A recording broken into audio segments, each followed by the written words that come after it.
January 12, 1996. Amber Hagerman disappeared from this Texas parking lot. A Texas family experiences a loss when their 9-year-old turns up dead, miles away from where she was last seen. 4 days after she disappeared, a man was walking his dog along this path about 2 miles away from the grandparents' house. Something caught his attention in this creek. It was the body of a young girl. It was the body of Amber. This is the story of Amber Hagerman and the Amber Alert.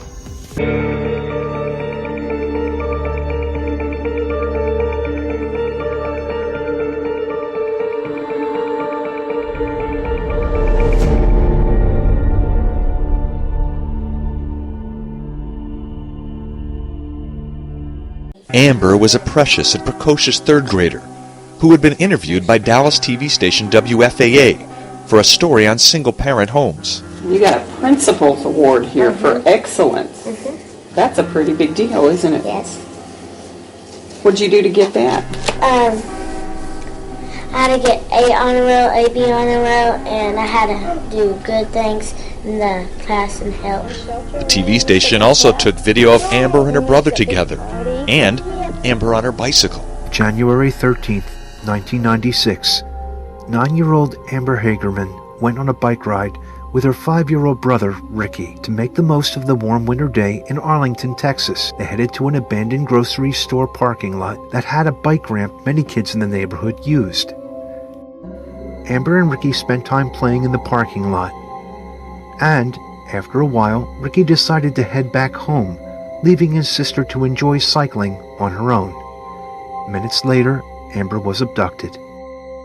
This case was soon on the front page of the newspapers. They put pictures of Amber everywhere in the hopes of getting other witnesses who had seen the incident.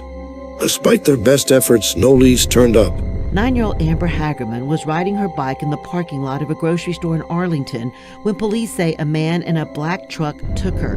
An elderly man in his backyard saw the suspect grab Amber under her arms. He described the suspect carrying Amber in that same position as she kicked and screamed. There was a quick police response, but Amber wasn't found until 4 days later. A man unexpectedly found Amber's naked body. There was blood and bruises all over her body and her throat was slit. She had been sexually assaulted. An autopsy later revealed that Amber had been kept alive for 2 days after being taken. She had been sexually assaulted before her throat was cut and her body tossed into the creek. Amber's murder remains unsolved. Despite more than 5,500 leads, her killer was never found. There was little forensic evidence. A thunderstorm on the night she was found washed away most of it. Amber's death left behind a legacy, the Amber Alert. The Amber Alert system has been credited with saving almost 800 children. Today, the Amber Alert system is being used in all 50 states, the District of Columbia, Indian Country, Puerto Rico, the U.S. Virgin Islands, and 30 other countries. Tragedies like Amber's death need to be retold. What happened to Amber could happen to any child. Who killed Amber Hagerman? We will follow this story and are hopeful for justice for Amber.